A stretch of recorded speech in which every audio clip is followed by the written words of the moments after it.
Donc maintenant qu'on a vu les fonctions et les opérateurs nous permettant de manipuler les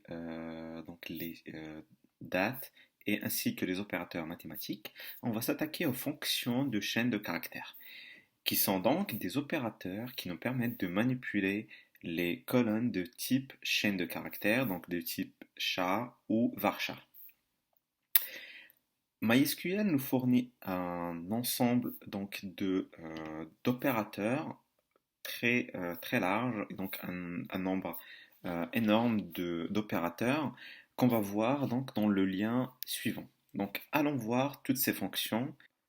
Donc dès qu'on arrive dans cette page, on va voir toutes les fonctions ou les opérateurs qui nous permettent de manipuler des strings avec bien évidemment une description de chaque opérateur. Donc il y a énormément d'opérateurs. Euh, Ainsi, vous allez aussi voir un petit peu la syntaxe pour les utiliser. Mais nous, on va se concentrer sur des applications ou des opérateurs qui sont les plus utilisés euh, pour manipuler des strings. Bien évidemment, gardez à l'esprit que pour trouver un opérateur adéquat à votre utilisation, il faudra revenir donc dans cette page et puis chercher ici, suivant la description, quel opérateur servira à votre application.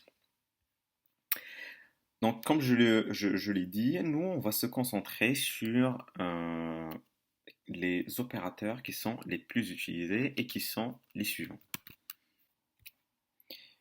Donc, voilà la liste des fonctions ou opérateurs qui nous permettent de manipuler des chaînes de caractères et qui sont les plus utilisés. Donc la fonction que vous allez le plus souvent utiliser, à mon avis, c'est la fonction concat qui permet de concaténer plusieurs chaînes de caractères. Nous avons aussi la fonction length qui permet de renvoyer donc, la longueur d'une chaîne de caractères et la fonction replace qui permet de remplacer des caractères dans une chaîne de caractères. Donc, par exemple, donnons une utilisation simple donc de la fonction concat, par exemple. Supposons que dans une table, par exemple la table customer qu'on a vue pendant ce cours, contient donc le nom du customer et le prénom. Et supposons que vous souhaitez retourner donc le nom plus le prénom.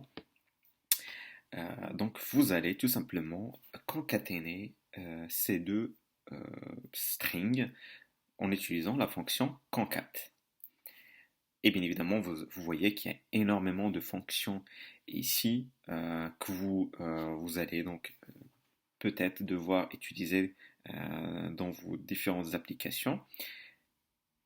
Donc, je vous laisse voir la description de chaque fonction et puis, comme je vous ai expliqué, revenir donc sur la page devmysql.com, donc string functions, et voir la syntaxe pour utiliser ces différentes fonctions. C'est vraiment très simple à utiliser. Il faudra juste avoir donc en tête quelle fonction sert à quel type d'application, elle répond à quel besoin.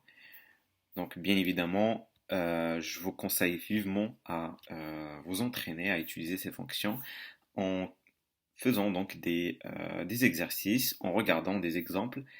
Et n'hésitez pas si vous avez des questions là-dessus ou si vous voulez que je crée donc une partie, un tutoriel spécial que pour ces différentes fonctions une par une. Euh, voilà. Donc merci pour votre attention et à la session suivante.